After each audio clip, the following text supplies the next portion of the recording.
Good morning. Good morning. I taught freshman English, so I didn't really need a teacher voice with college students. So I don't really have a teacher voice, but uh, want everybody to start coming back to the tables, settling down. Yeah. Thank you. So I've had a full day of boot camp magic. Told y'all yesterday that's what I came for. So I've enjoyed it. Now you're gonna see me at all the boot camps. And really, I think as a communications professional, the theme of messaging has really just been, heartfelt to hear, but also to know that we are putting such a high importance on it. Some of us at EdTrust just attended a seminar by Travian Shorters on asset framing. I don't know if you ever heard of him, but if you have a chance, awesome workshop. And what we left with was the quote from him that narrative change is the highest form of systems change.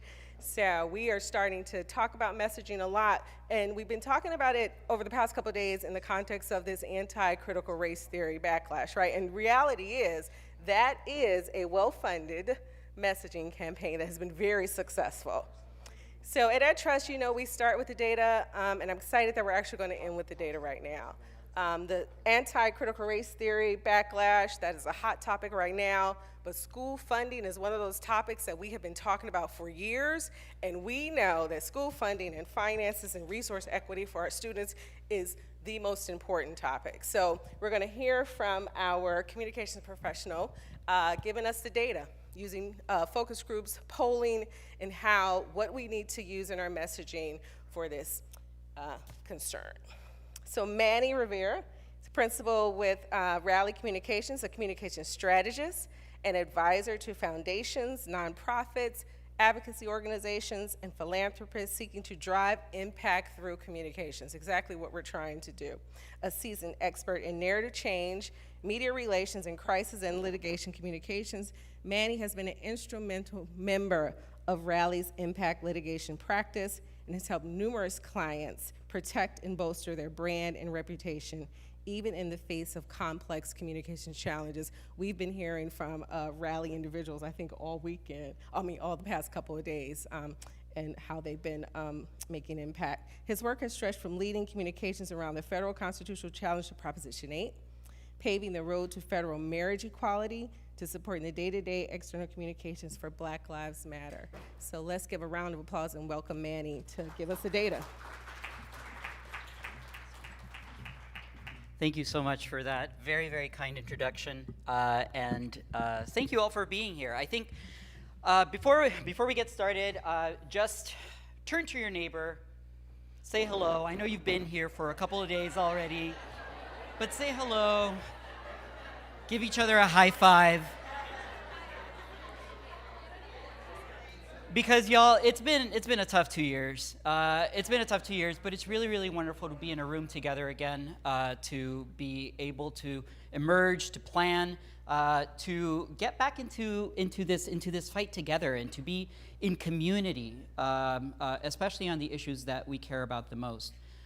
It's also really important for us to be able to just chat, high five, be with each other, because we want to see that everyone here is a messaging warrior, and is a messaging warrior for a really, really, really important conversation that is happening around equity across the country. We know that all of you, as advocates, as really critical, playing really critical roles in this anti-equity backlash that's happening across the country. We're seeing legislators and school boards across the country pass bills, pass legislation that is, let's call it what it is, in a lot of ways racist.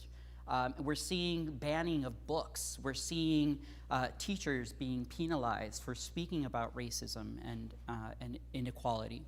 And all of this, as was already mentioned, is a very, very well-funded campaign by a very small but very vocal opposition. And one thing that vocal opposition has going for them right now is that they have really really simple messaging. And here's the thing, though, and this is what we're going to talk about today.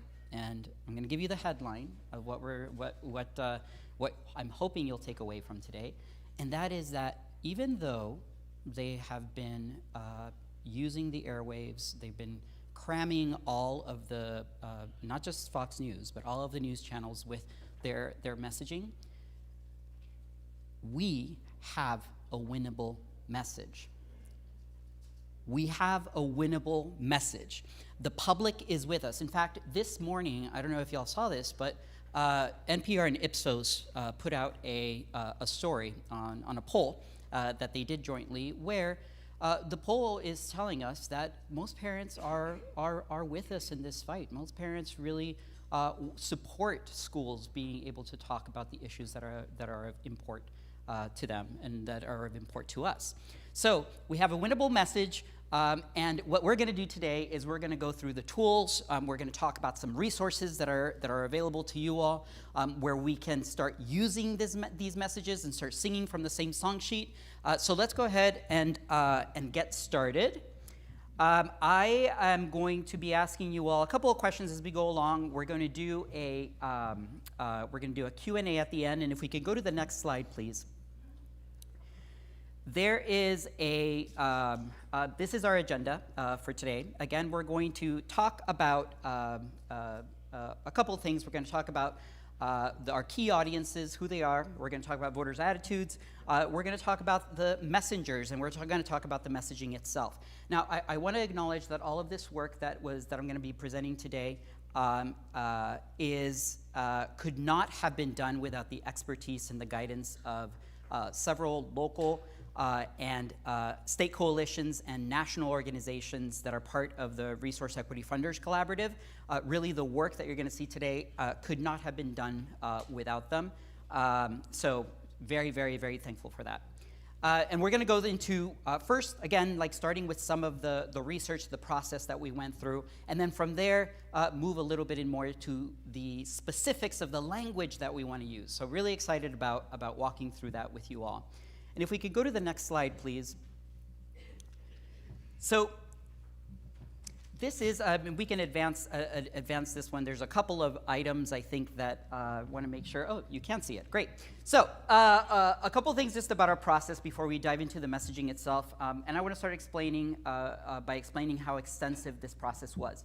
So before we did the actual messaging research, we did a landscape analysis, trying to understand what the current environment looks like, what the news is saying about equity and funding, what the news, what other activists are saying. And so there was a level of research that went into before we even did the message testing to really try to understand how this issue is being discussed, what the current sentiment is from folks, and that included more than 25,000 articles.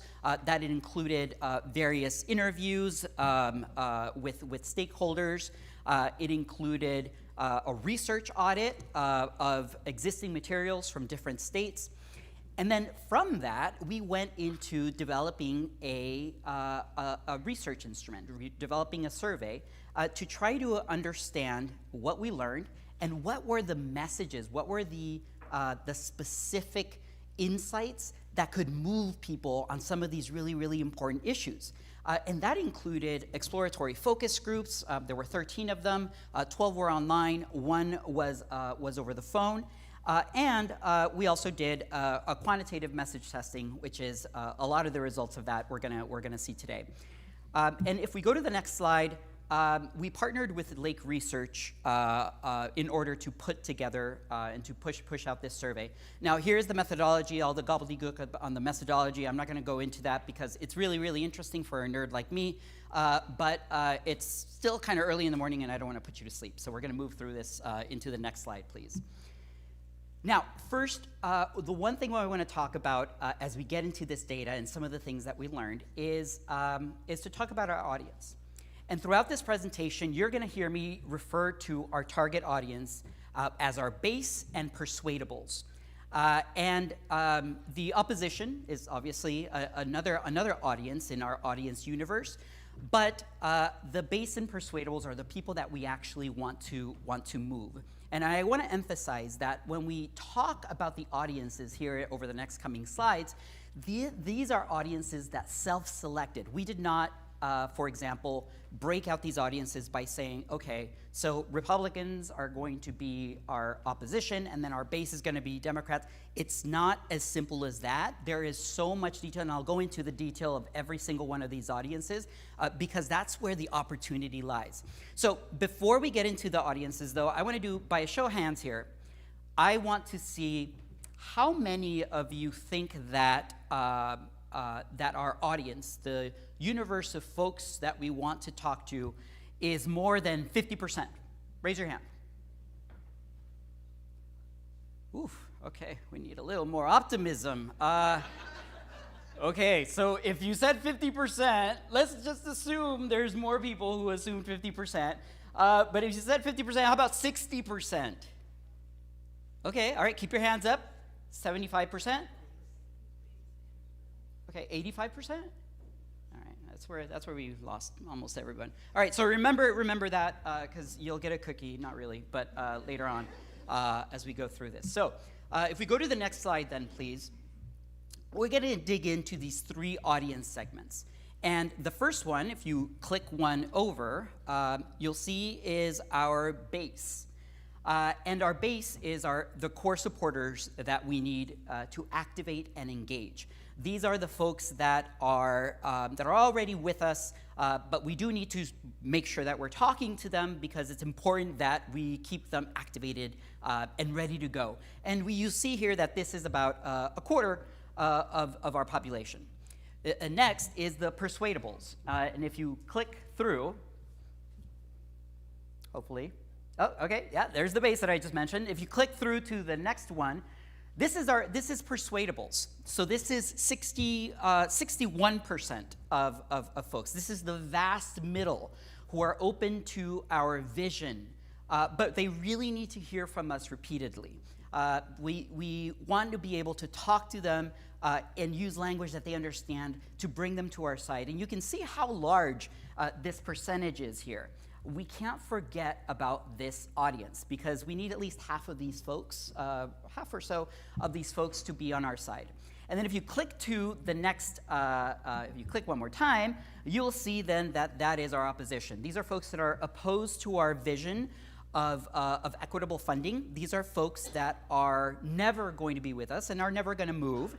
And they make a lot of noise. We talked about them already, but they're ultimately a small fraction of voters. And again, one thing that confirmed this, which also makes me so happy when this happens, this confluence of just, there's a national poll that came out today from NPR that's confirming essentially what I'm presenting to you today. Makes me feel happy because then it makes me look right.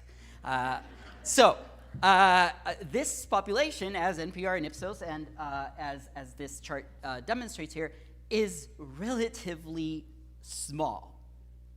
So keep that in mind.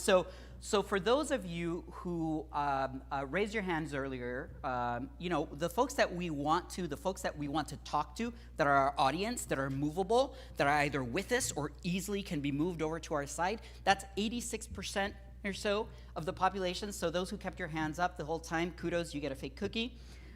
So we're going to go now into more detail about understanding our base.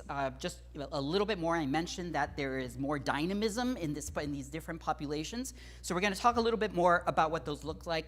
If we go to the next slide, this is our first, the base. Our base has a few things that we should keep in mind. They share a few key attitudes. They believe that, for example, we should be providing more funding to schools, and for schools, especially for schools that need the most help. People of color, they believe that people of color face great barriers to economic success.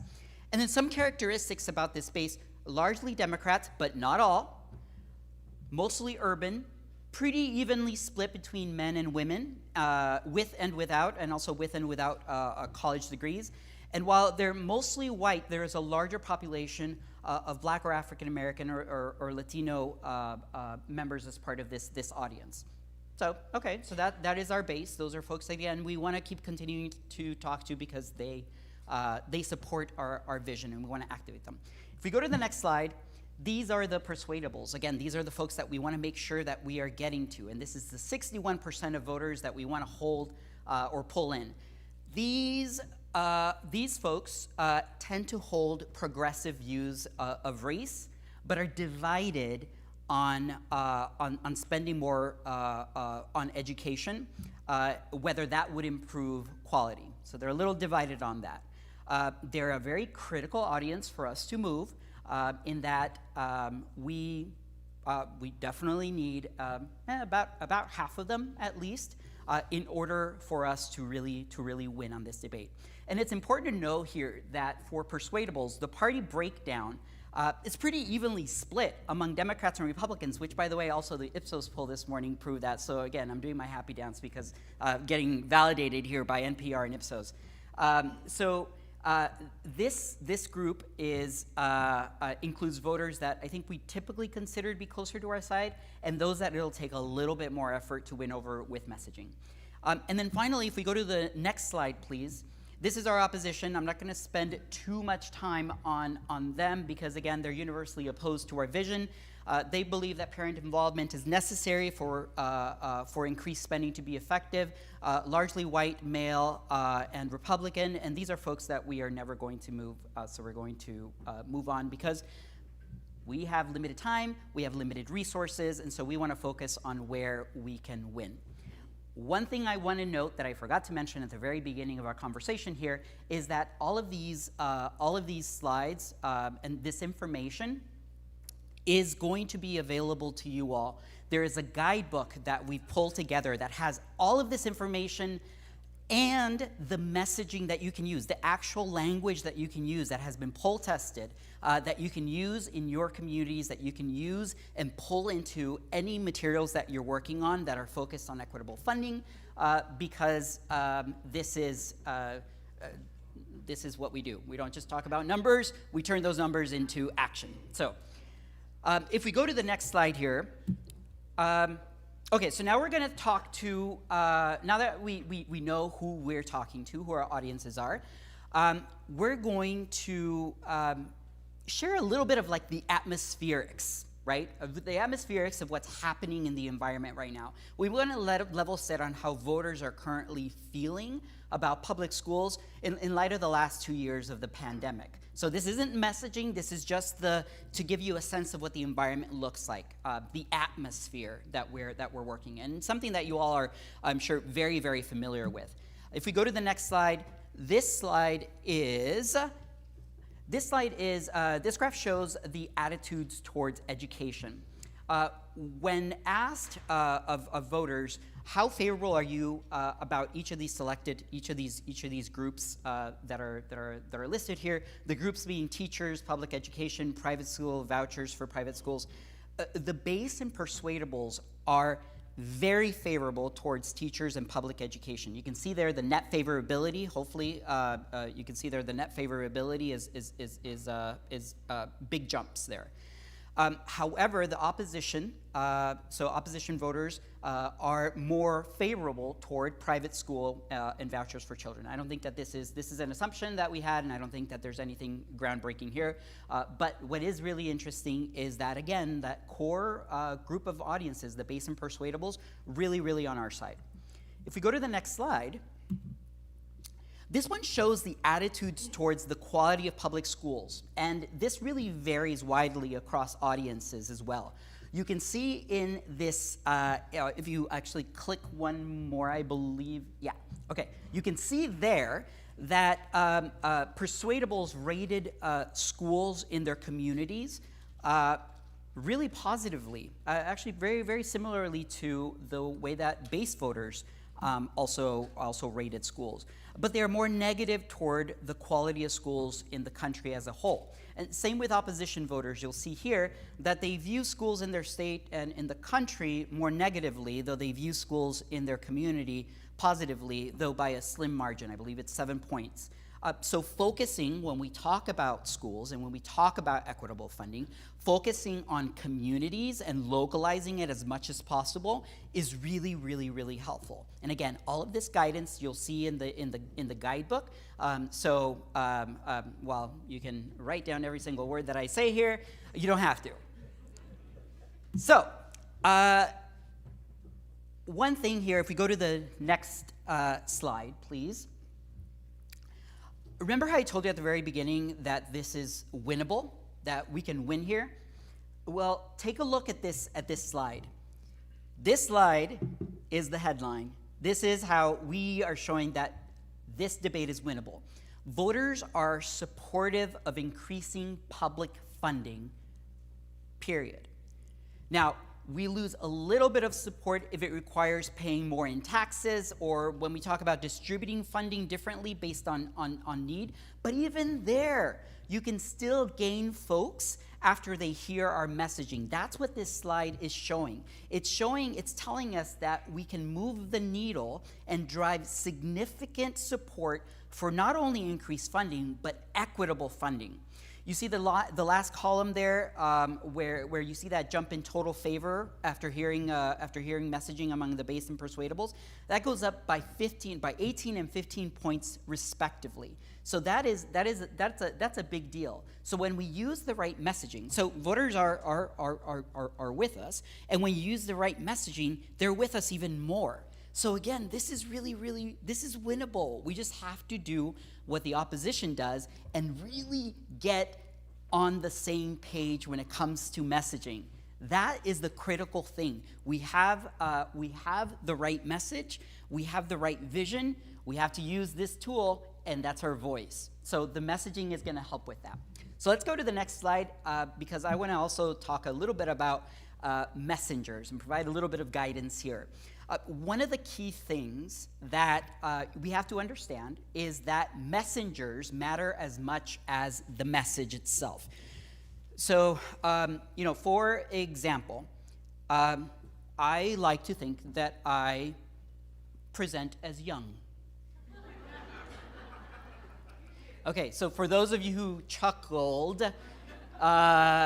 just use your imagination for me for a little bit. So if I present as young, I'm probably not the most effective messenger to talk to seniors about life choices, right? Like, I would be laughed out of the room. So we use that same kind of critical thinking when you are in front of different audiences, because different audiences respond to different messengers. So it's really, really important, again, to think critically about the best messenger for your audience.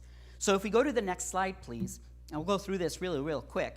On this slide, you can see that voters perceive messengers differently. So for example, voters trust teachers and parents and parent organizations the most when it comes to issues surrounding public schools. Elected officials, not so much. They're trusted much, much less. And just digging into, I thought this was really interesting, digging into youth messengers a little bit more. So they're right kind of in the middle of the pack here. While they're in the middle of the pack in terms of the trust level, you'll see that they are highly trusted across key parts of our base. Remember when we defined our base? So these young people, are really effective messengers for Democrats, for diverse audiences, for Gen Z, and for millennials. So that's a really, really interesting takeaway of when we want to deploy youth voice. It's not necessarily going to be with big persuadable audiences, but really to activate and generate excitement among our base audiences. So let's go to the next slide here. Because we want to break this down a little bit further. And here we've outlined the messengers that resonate the most with different audiences. So first here, you'll see that teachers are well trusted across the board, except with the GOP. And just some interesting insight here. We did some additional research on specifically focusing on this anti-equity backlash. And the reason why the GOP and the right don't trust teachers is because they've been indoctrinated with a lot of language that makes it seem that teachers are, air quotes, lefty, and that has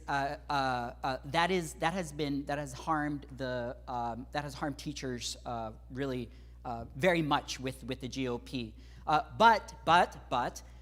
It's important to note that teachers are still very, very much a trusted messenger with our Persuadables and with our base.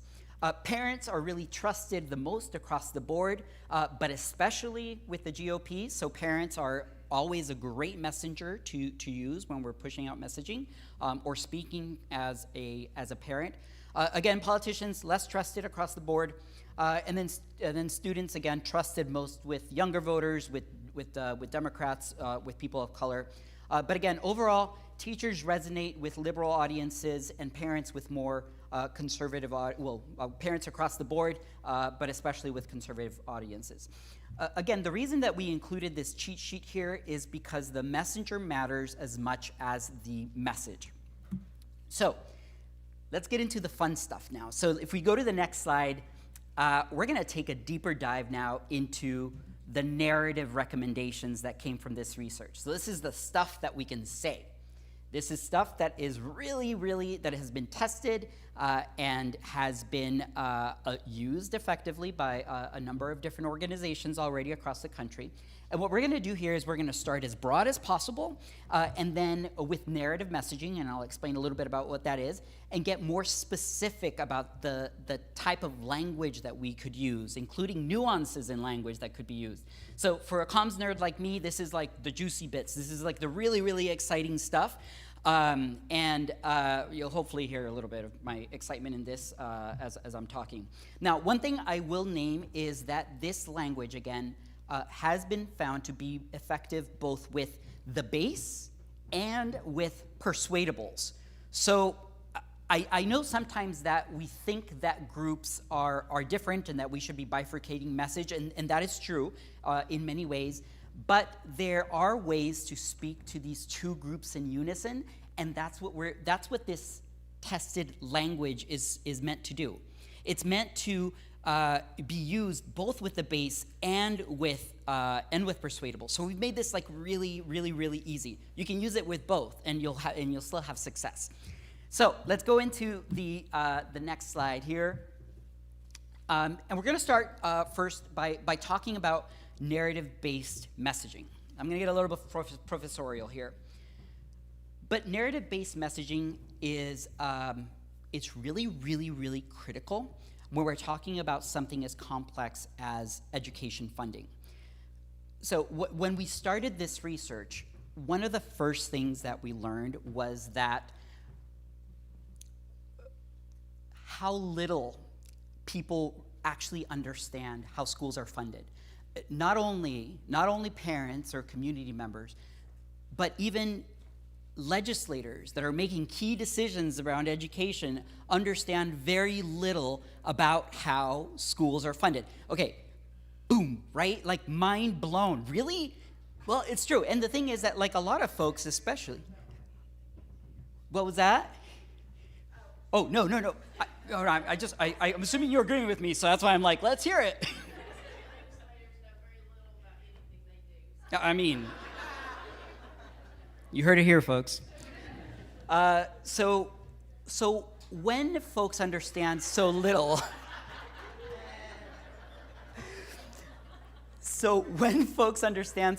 about an admittedly complex topic, one of the most effective ways that we can get people to walk along and understand is by using narrative messaging, and that is telling a full, holistic story in quick message sound bites about education funding and the need for resource equity. So, how do we do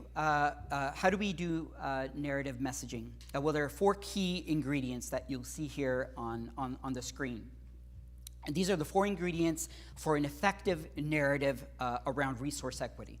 The first is for us to have a call to shared values. So it's effective because we start from common ground, right? We start with where your audience is.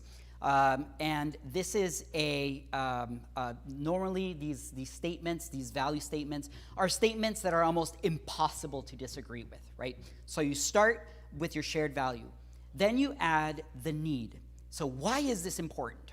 Why does this matter? Why does instead of focusing on the challenges, like why is it important that we focus on equitable funding?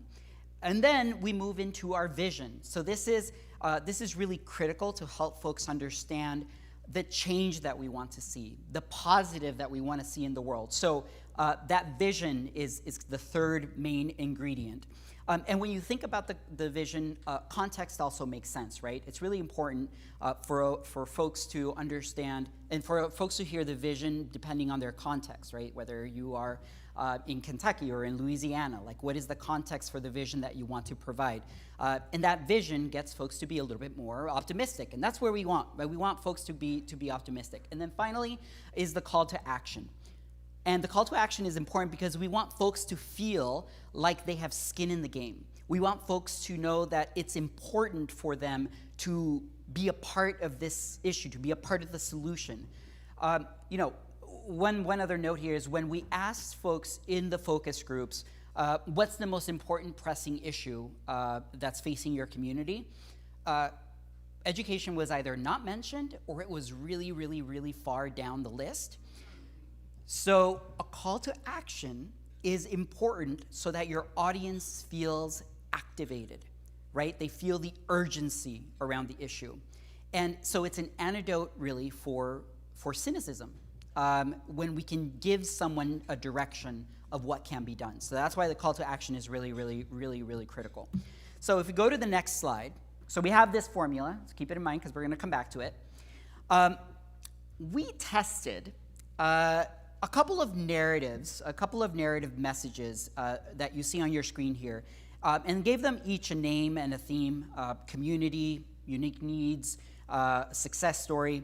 And we used dial testing, where everyone in the survey heard 4 or 5 of these messages around community or unique needs or success story. They heard these messages, and the different messages that they heard were shared in the form of a narrative. And participants used a dial where they turn up when they felt the message was convincing, and they turned down at points when they felt that the messaging became less convincing for them. And based on this dial testing that we did, our top performing messages, again, focused on community, on the unique needs of students, and on giving students or providing a success story. Now, all of these are included in the guidebook that I mentioned, so you'll have access to all of these, but today we're just gonna focus on one just as an example. One other thing that I wanna note here is that at the very, very bottom of the screen, you'll see that there is in a red band that says opposition. So what this is we tested these messages after sharing with our participants the opposition's framing. So it wasn't just done in a silo. They heard the opposition's framing, and then they heard our message. Now, the reason I wanted to include here, and as you can see, they're kind of in ranked order, is because even as folks were dialing up, dialing down, and getting averages of where they ended up, depending on where they were our base or Persuadables or the opposition's messaging or framing was dead last. Dead last. So compared to any of the other messages that we put in front of folks. So our messages outperformed the opposition message, and especially among Persuadables. Again, the 3 top messages here, community, unique needs, success story, are going to be included in the guidebook that we'll share with you. But if we go to the next slide, I just want to give you a little bit of a sense of, or an example of how the community messaging performed. So the community message here was meant to connect people, or was meant to connect education to the issues beyond the classroom, right? Which we know is a really, really important thing for folks that either don't have children in school, but theoretically they agree with us, or folks that have children in school but don't see this as really a priority for them because their community school, as we saw from one of the earlier slides, they feel like their community school is fine, so this is not necessarily something that they should be concerned about.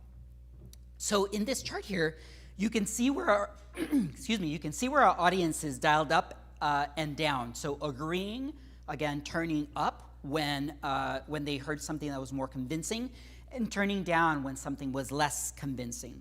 And then the movement again was averaged out. So looking at this, and I know it's an eye chart, so don't worry about reading it. I'm going to read some parts of it for you. But in the first part here, when folks said our families, communities, and future, and when the message said our families, communities, and future depend on our children's education, okay, everybody starts going up. Everybody starts going up. When we give our public schools the resources they need, again, things keep moving up. It strengthens communities, making them better places to live, raise a family, and even start a business. Again, up, but this is when we start losing the opposition. The rest continues an upward trajectory among the based and persuadables. So this is like the part that we're really interested, those like meaty morsels that I was talking about. But for the opposition after that, it starts going down. And I'm going to break out, if we go to the next slide, please, exactly what this narrative was that we shared with folks where they were dialing up. So if we break down the message into the narrative formula that we talked about, the shared value was the first part: our families, communities, and futures depend on the quality of education we provide for our children. The need was when we give public schools the funding they need, it strengthens communities, making them better places to live, raise a family, and even start a business. The vision is fixing how we fund schools will allow them to provide resources like nutritious meals, mental health support, and career training for the children that need them. This ensures a better future for our child and that we all live in healthy, thriving communities.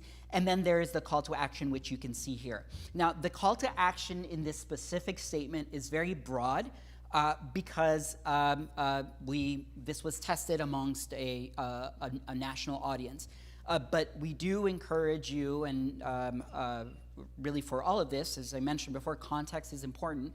We do encourage you to update it based on your need and the context of your community, especially if you have a clear call to action that you want people to take on. This is where you put in whatever your call to action is, and you use this to activate it. But again, using this formula of starting with the shared value, the need, the vision, and then the call to action works. And again, I won't go back to the other slides, but I'm sure you saw the little chart with Persuadables and with the base, pretty much neck and neck. Opposition dropped off when we started talking about, woke things like helping our children reach their full potential. I'm using air quotes. But that's when the opposition starts dropping off. But for our base and Persuadables, you still continue to see an incline. So that is really, really good news for us. Now, moving on, in that message, in this message, narrative messaging, you'll see that we use certain words. You'll see that we use certain examples. So, when we talked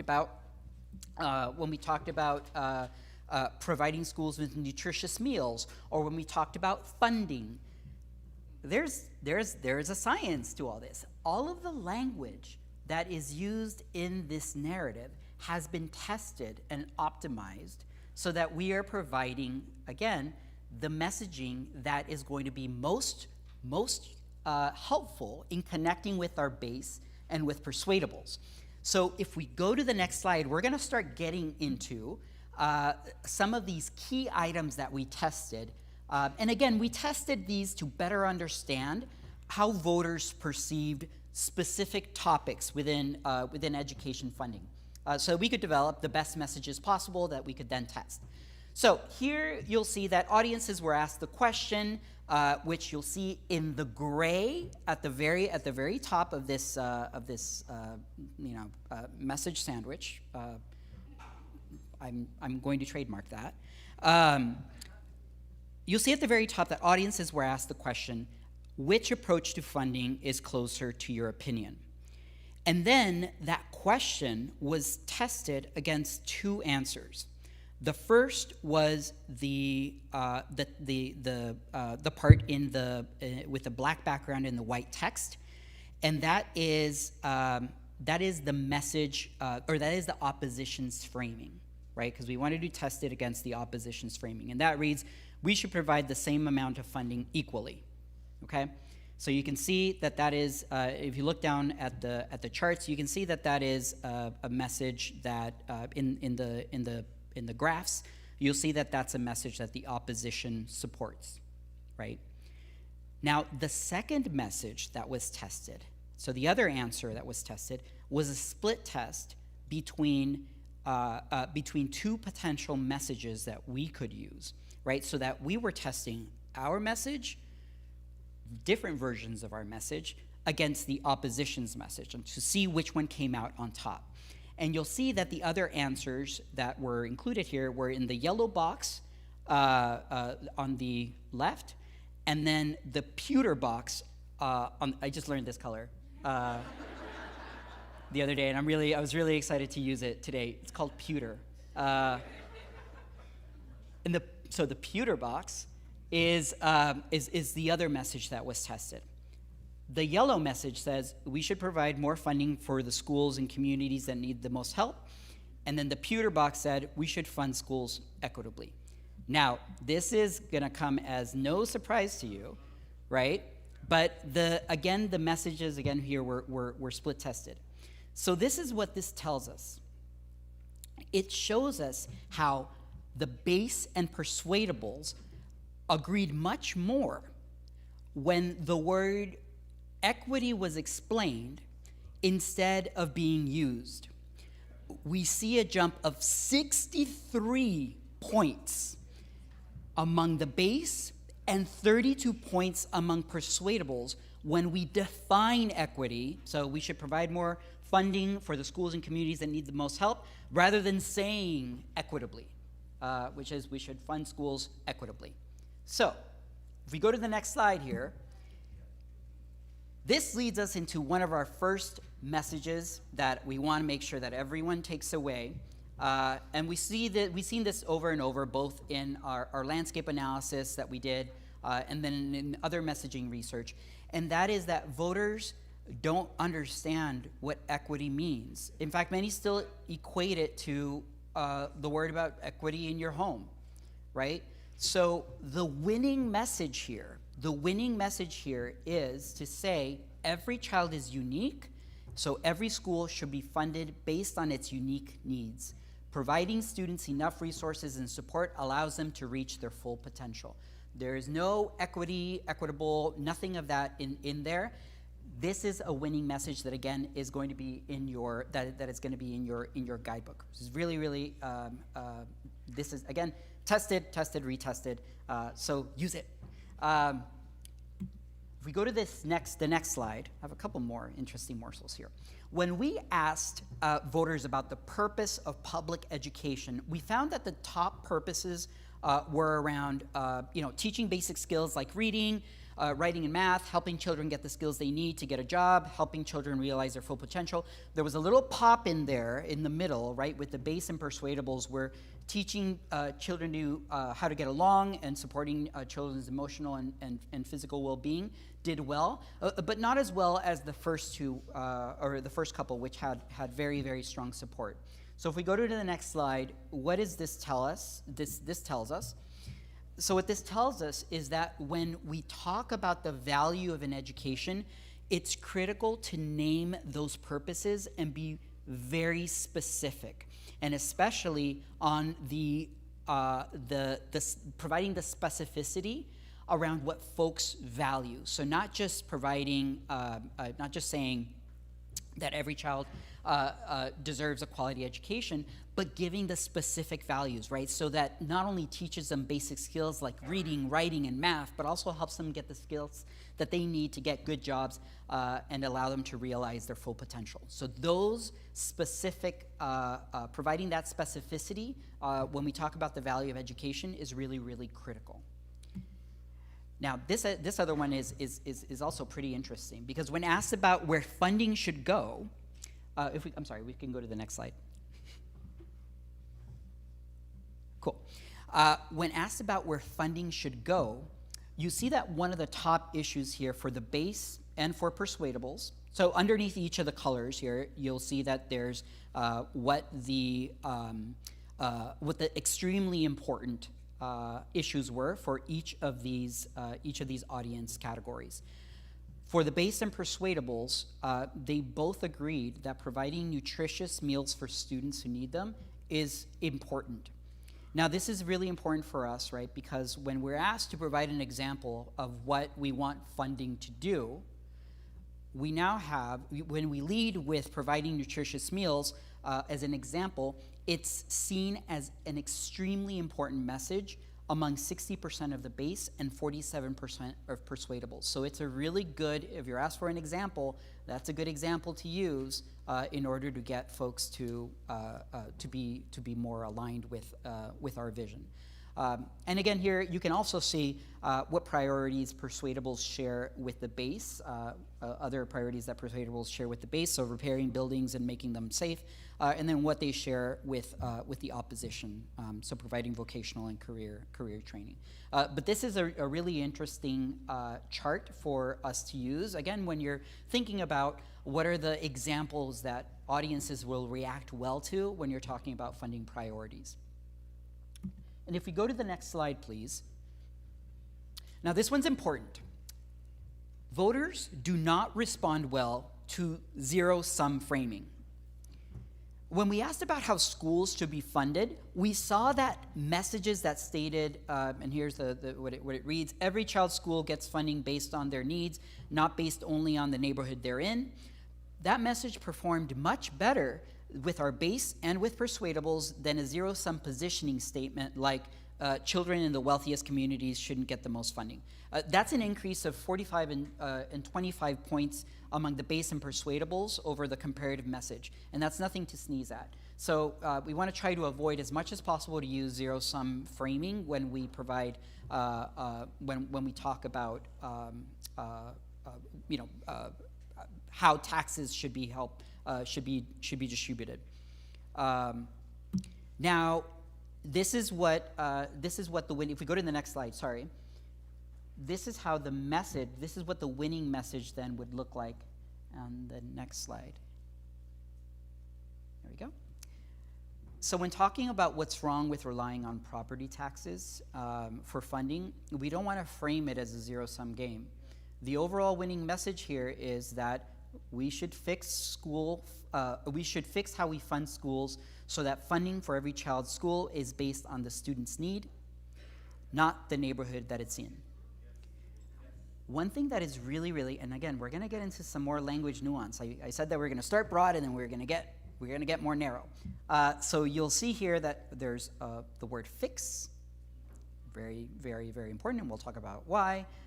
We're using funding instead of resources. There's another reason for that. So again, like these messages have been very, very, very well tested. And let's go to the next one.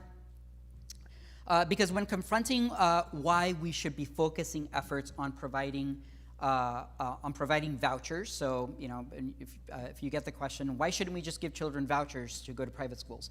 Well, we see that the message with an appeal to values, focusing on children having the freedom to pursue their dreams in public schools performed much, much better than a message that was focused on public schools being the backbone of our country. We've been using that message for a while. I've heard it a lot of times that public schools are the backbone of our country. So true. It is 100% accurate, but it does not move people. So we need to relink it to a very American value of freedom. And so this is, and when you do that, you see a pop of 58 points among the base and 24 points among Persuadables. So a lot of you get this question, right? Why shouldn't we just give children vouchers to go to private schools? Well, the message, the winning message here is children should have the freedom, again, starting with that value, children should have the freedom to pursue their dreams. We need to strengthen our public schools to ensure every child has a fair shot at a quality education, not let politicians take money from public schools. This starts off with, again, a very true red, white, and blue American pie value of freedom, and that is when we can keep folks on our camp. So that's a very important nuance. And going to the next slide. Oh, sorry, I was one slide behind. So this is the message here. This is the winning message that we want to use. Children should have the freedom to pursue their dreams. We need to strengthen our public schools to ensure every child has a fair shot at a quality education. This is the winning message for the question, why shouldn't we just give children vouchers to go to private schools? Now, if we go to the next slide. Okay, so speaking about nuances, now again, all of this messaging is available. I feel like I'm on what is that show? QRC, QVC. Yeah, I'm just gonna keep repeating the same thing. This can be yours. So now again, all of this messaging can be yours and is available in our message guidebook that you will all receive electronically. We're going to hit really quickly on some testing we did to better understand the type of words that we want to use and how they performed with our audiences.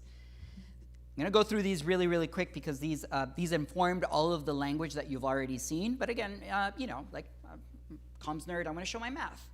That's an oxymoron because comms people are really bad at math. I can tell you 100%, Mr. Sorry, my math teacher I have a story. Mr.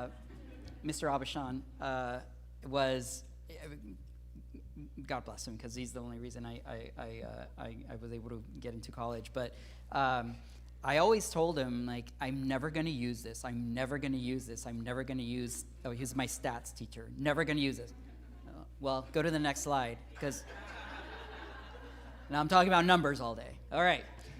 So, okay, so we know that it's really important to paint an inclusive picture when we're talking about our students. But we actually found that overall, using when we are describing the communities that we want to impact, using urban, suburban, and rural areas to describe students versus the zip code performed better. Now, I know it's a little bit longer, but it calls out audiences specifically and helps them feel more brought in. Now, you'll notice here, though, that this is a within the opposition, the zip code message works better. And and I think a lot of the messaging that we've used in the past when, no matter the zip code, et cetera, I'm sure I've used it, we've all used it, that has been effective with the opposition. So if you're talking to the opposition, again, like that is great. But if we want to get our persuadables more excited and ginned up, we can use urban, suburban, or rural areas to bring those folks in, including more conservative voters that are in rural areas, where again they hear rural areas, they feel called in. So important distinction there. So again, a little bit longer than saying zip codes, but it does give us a little bit of a pop among persuadables. If we go to the next one, please, the next slide. Okay, so this was another interesting one. We tested the word change versus fix. And using the word fix implies that the system is broken and that it needs attention and gives a sense of urgency to our voters. So that's why in all of the materials that you've seen up to date, like we're using fix instead of change, and we encourage you to do the same so that we can bring in those people that require that sense of urgency. Let's go to the next slide. There's another interesting one. Did we go to the next slide? Yeah, funding versus resources, yeah. Okay, so use funding, and I'm sure you've seen this again in the other materials, instead of using resources. We see that using funding, again, is more impactful with persuadables.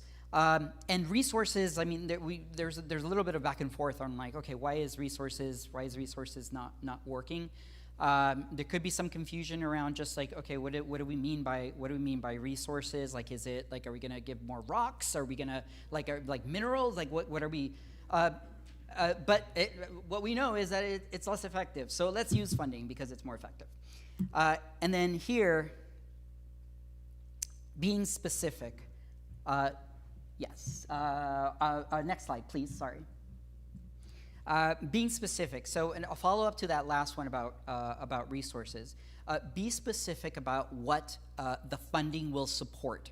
This is really, really, really helpful because it gets people more on board. So when you have space and time and you're using these messages, detailing what the funding is for instead of just saying funding is more impactful. So explicitly naming where the funding will go And again, we talked about what some of those priorities are, right? So, healthy meals, quality teachers, counselors. That performed better by providing those specific examples, performed better for our base and persuadable audiences. So really, really important to provide those specifics. And again, healthy meals, persuadables, and our base really, really, really into that, which is really, really great, because our kids can't learn if they have hungry bellies. And then last one. Okay, and this one. Okay, if you worked with a comms person before, comms nerd like me, you probably heard this, because it's our favorite thing to say, because it is the easiest fix.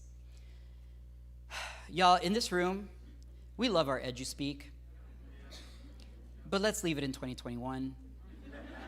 I mean, here we see another example of avoiding jargon and how much further that gets us. So messages that clarify the term, or a term like instructional time, and using a more simple approach like one-on-one attention, performed a lot better for our persuadable audiences. It's by 9 points, which is significant enough, again, for us to, instead of saying instructional time, one-on-one attention. So let's leave EduSpeak in the past, when we're talking to parents and when we're talking to community members. Yay. Okay, 2022 is the year where we leave EduSpeak behind. Okay, so last pieces here. If we go to the next slide, looking ahead. So with all the research that we shared, I'm going to boil it down to 10 key takeaways that I want you to take away from our presentation today. If we go to the next one. One, you knew this was going to be on there because I just said it. Just talk about this. Avoid jargon. Jargon gets muddled. It gets audiences all like, what are you talking about? So audiences respond better to language that centers on people, that gives them a more direct phrasing that they'll actually understand. Imagine that, right? So avoid jargon. Number two, use inclusive language. Inclusive language when we're discussing locality, right? Like rural, urban, or suburban, over blanket terms like every zip code. That makes folks feel more included. 3, avoid the zero-sum trap. The zero-sum positioning, again, that can alienate audiences, and we do not want to turn people off or turn people away. And 4 here on language, use calls to action to assuage cynicism and to activate audiences and help them recognize the import, the role that they have to play. So these are the cynicism, especially when you have a call to action and you're able to show people like, hey, we can do this, this is what we need to do. That is a winning message for those apathetic voters that, and many of them are in the middle. Some of them are also in our base. So if we move to we're already there, the next slide, on approach. Here are a couple things. So I only can use one hand, so I'm just start at 5. We're going to appeal to values, begin from a place of engagement to invoke our audience's core values. We talked about this. This is part of the narrative messaging that again, is going to be in your guidebook. It can be yours. We want to center on people and lived experiences. Again, audiences respond better when there's language that centers on people, on children, on educators.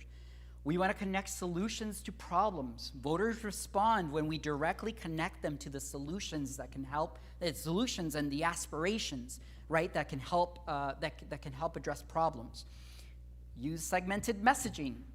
Again, remember, audiences matter and messengers matter as much as the message. So use that critical thinking to think through how do we connect the right message and messenger to the right audience.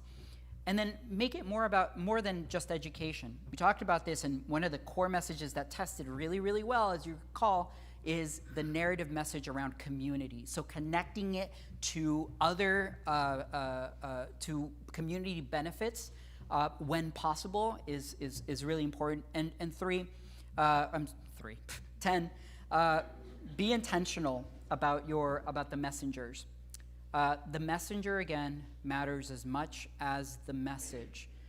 So we are in an environment right now where we want to present not only a really powerful message, use our voice with those really powerful messages, but also try to make it as easy as possible for our audience, our Persuadables, to be able to accept what we're saying by using the right messengers.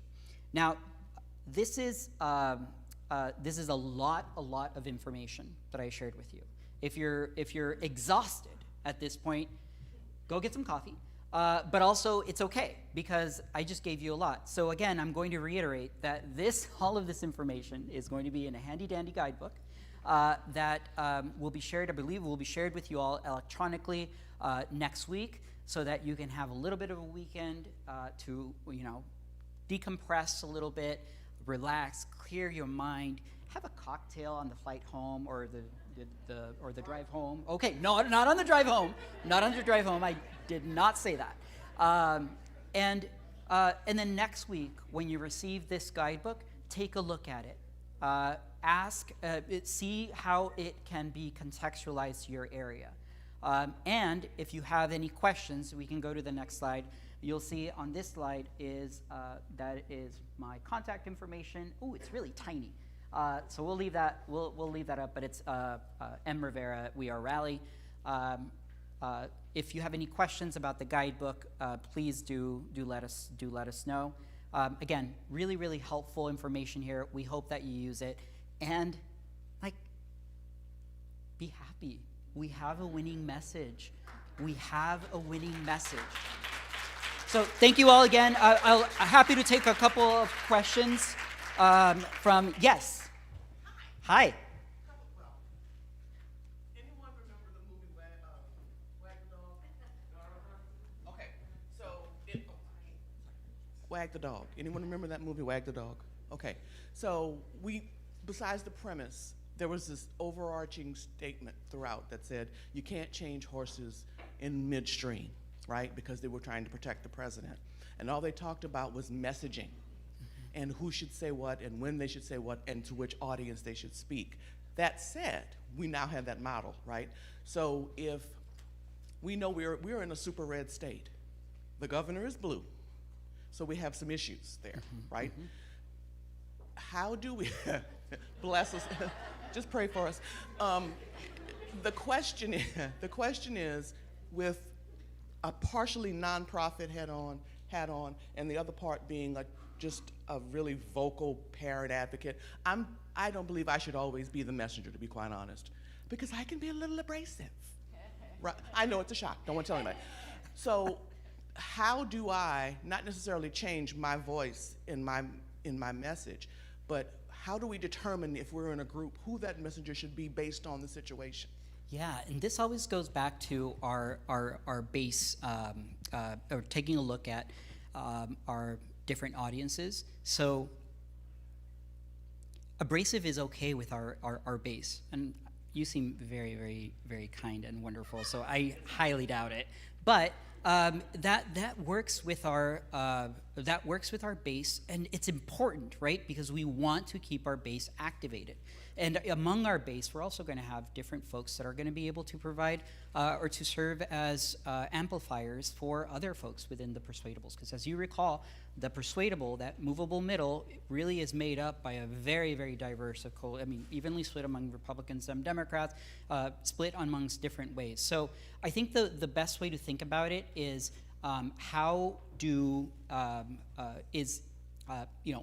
parents are, even within messengers, you can segment, right? So as a parent, right, then there you have a very powerful voice and lots of credibility across the board.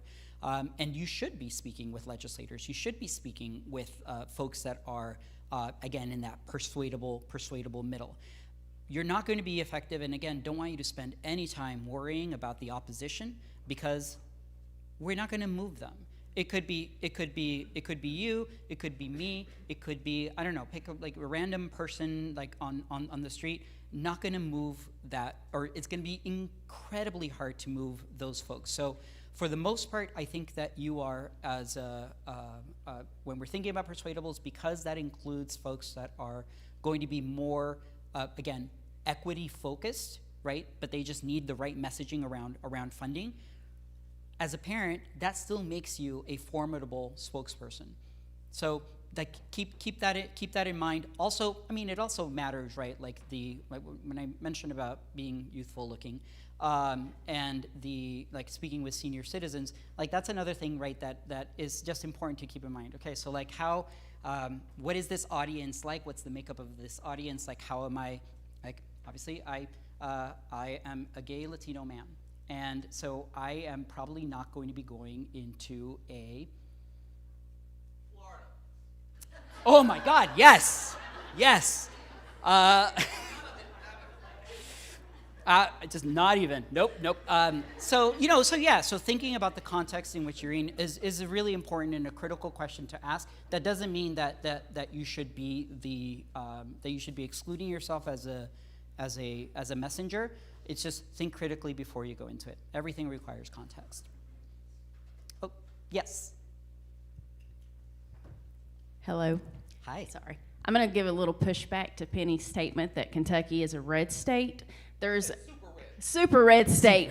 I know there's some other community organizers in this audience, and I am a community organizer. And in our community organizing audiences, we say Kentucky is not a red state. Kentucky is an unorganized state. Kentucky is an uneducated, oppressed state. It is very red, but we are speaking to the persuasives, that there's a lot more persuasives in our state that we give credit to, and that if we talk to them and we give them that right message of it's our history, it's our state, it's our education, as opposed to the divisiveness that those folks are pushing, that we can come together as a state to do better for our students and our people. You're hitting on a really, really great point here, right? And that is that, okay, those Persuadables, right? I wish we could put that slide back up, right? But the Persuadables are, again, they're mostly, there's a lot of independents in there, but there are also, I can't see this number here, 42% of Republicans would be in the Persuadable camp. So that's nothing to sneeze at. So even if a state is considered red because of how it votes, that doesn't mean that those folks aren't open to the idea of they're not open to the idea of providing every student the funding that they need. Oh, sorry. Go ahead. Sorry, I had one other thing Yes. Sorry, I had one other thing I wanted to point in there. That it's very much about the education, because people don't know what they don't know, like the equity. People don't know what equity is if that's not a word that they're used to using.